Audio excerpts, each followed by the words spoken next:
Welcome to face master come. யாரை பற்றி பார்க்க போகிறோம்னா, ஓபிஎஸ் வந்து என்டிஏ கூட்டணி போவாருன்ற மாதிரி இன்றைக்கி நிலைப்பாடு இருக்குமா கேட்டிங்கன்னா, துளி கூட இருக்கிறதுக்கான வாய்ப்பு குறைவுன்ற மாதிரி சொல்கிறாங்க. எடப்பாடி பழனிசாமி இணைக்க மாட்டேன்னு சொல்கிறது ரெண்டாம் பட்சம். ஓபிஎஸ் இதுக்கு போக மாட்டேன்னு சொல்லி பார்க்கலாம். ஓபிஎஸ் பார்த்திங்கன்னா இரட்டை இலையிலையோ அது போட்டிடுறதுக்கான வாய்ப்பு இல்லை. எடப்பாடி பழனிசாமி விட மாட்டார். ஒருவேளை குக்கர் சின்னத்திலே போட்டிடுறாரு, இல்லை என்டிஏ அட்ஜஸ்ட் பண்ணிட்டு போகிறாருன்னா எடப்பாடி பழனிசாமிக்கு சுலபம் ஓபிஎஸ்ஸை காலி பண்ணுறதுக்கு. ஓபிஎஸ் என்ன பண்ணுவார்னா போட்டியிடுவார். ஸோ எடப்பாடி பழனிசாமியோட ஆதரவாளர்கிட்ட சொல்லி அவருக்கு ஓட்டு போடாதீங்கன்ற மாதிரி பார்த்திங்கன்னா உள்ளடி வேலை பார்த்தா எடப்பாடி பழனிசாமி ஓபிஎஸ்ஸை மொத்தமாக அரசியல் வாழ்க்கையை பார்த்திங்கன்னா முடிச்சு வச்சுருவார்ன்ற பயம் பார்த்திங்கன்னா ஓபிஎஸ்க்கு இருக்குது. இது டிடி தினகரனுக்கு இல்லையான்னு கேட்டிங்கன்னா, டிடி தினகரன் இருந்துச்சு, ஆனால் அவரை போட்டியிடுறதுக்கான வாய்ப்பு இப்போ இல்லை.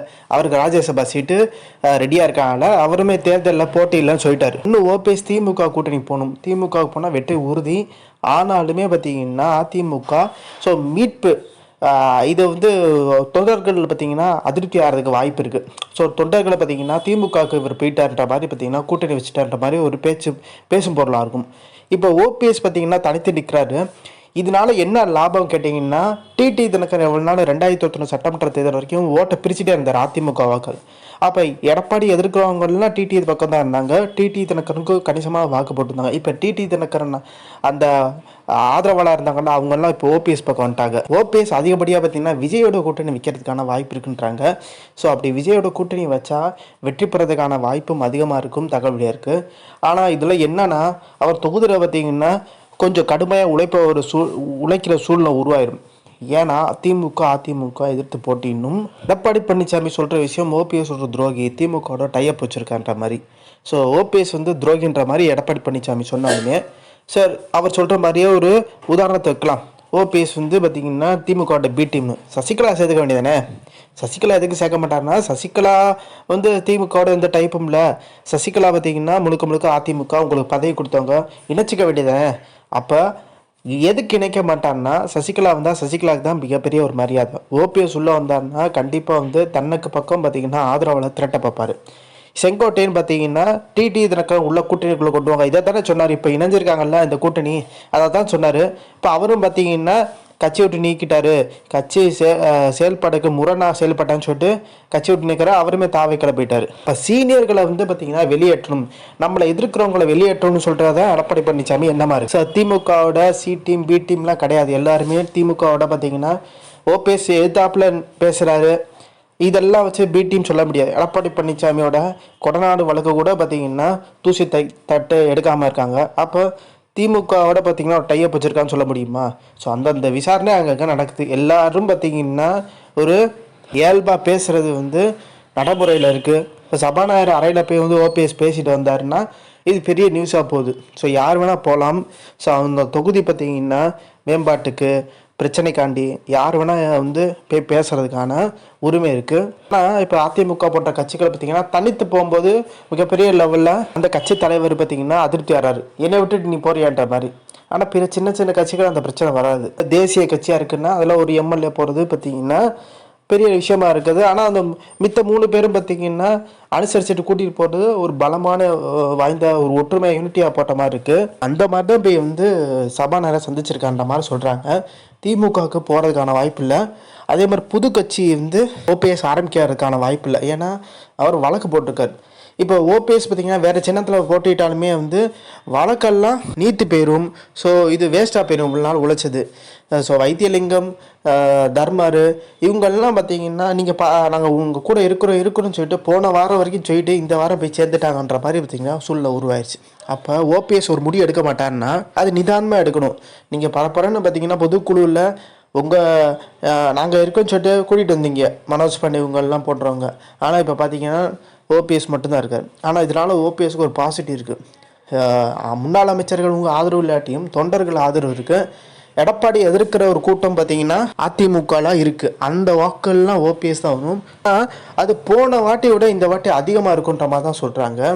வாக்கள் பார்த்திங்கன்னா பிரிக்கிறது. அதனால ஓபிஎஸ்ஸை கட்சிக்குள்ளே கொண்டு வாங்க, கூட்டணிக்குள்ளே கொண்டு வாங்கன்னு சொல்லிட்டு டெல்லி சொன்னாலுமே எடப்பாடி பழனிசாமி கேட்குறதில்ல. இப்போ டெல்லியும் பார்த்திங்கன்னா கை விட்டுற பட்சத்தில் அது முழுமையாக பார்த்திங்கன்னா எடப்பாடி பழனிசாமிக்கு தான் வந்து பாதிப்பு ஏற்படுத்தும். ஸோ இதனால் வந்து தென் மாவட்டங்களில் நயனா நாகேந்திரன், ஆர்பி உதயகுமார், செல்லூர் ராஜு இவங்களுக்கு தான் மிகப்பெரிய அடி வாங்கும். தவிர்த்து எடப்பாடி பழனிசாமிக்கு எந்த ஒரு இதுவும் பாதிப்பும் இல்லை. அதனால தான் அசால்ட்டாக பார்த்தீங்கன்னா கொங்கு மண்டலத்திலேருந்து உட்காந்துட்டு தென் மாவட்டங்களில் முக்கியத்துவம் கொடுக்கலான்னு மாதிரி சொல்கிறாங்க. இதெல்லாம் ஒரு பக்கம் இருந்தாலுமே ஓபிஎஸ் வந்து தாவேக்காவோட டைப் வச்சுட்டாரு அப்படின்ற பட்சத்தில் அந்த அறிவிப்பு எதுக்கு எதுவுமே சொல்லாமல் இருக்காருன்னா கொஞ்சம் பொறுமையாக இருந்து பார்க்கலாம்.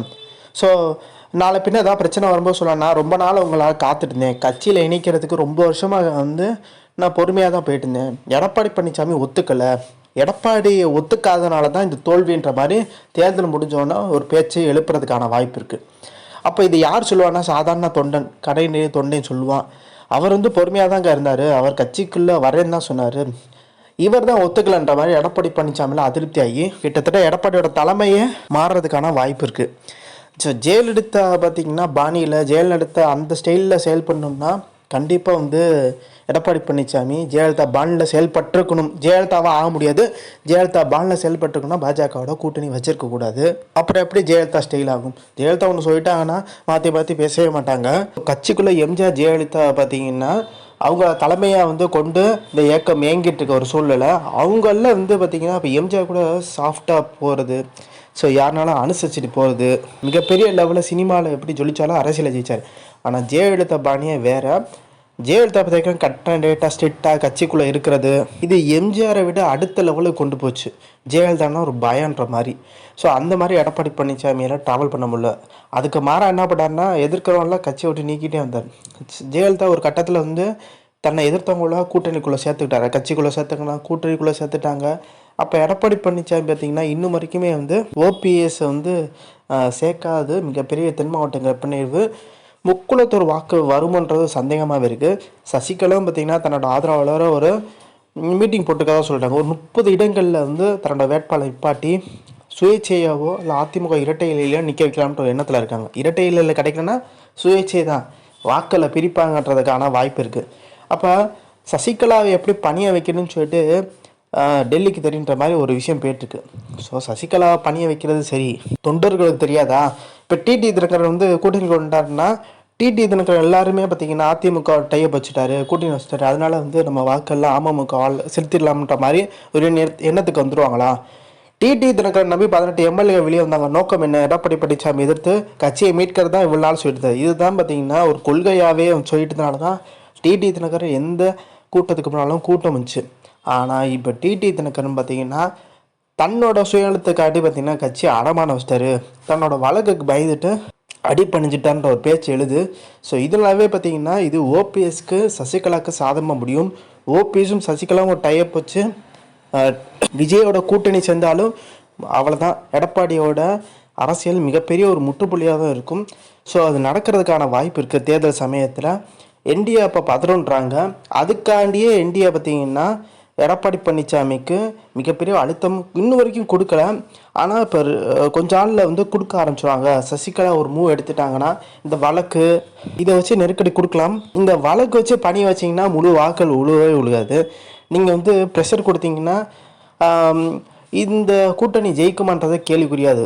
நீங்கள் ப்ரெஷர் கொடுக்காம ஒரு கூட்டணி இருந்தால் தான் ஜெயிக்க முடியும், யூனிட்டியாக இருந்தால் தான். அதை அவங்களுக்கு ஒரு அழுத்தம் கொடுத்து கூட்டணியை வர வச்சு பணியை வச்சு பட்டுறது பார்த்திங்கன்னா வாக்கள் முழுசாக உழுறதுக்கான வாய்ப்பு இல்லை. அவங்கள போய் பின்னாடி பார்த்திங்கன்னா உள்ளடி வேலை பார்க்குறது தானே வாய்ப்பு தான் இருக்குது. ஸோ அந்த இன்ஃபர்மேஷன் பிடிச்சா like, share, subscribe. Thanks for வாட்சிங் திஸ் வீடியோ.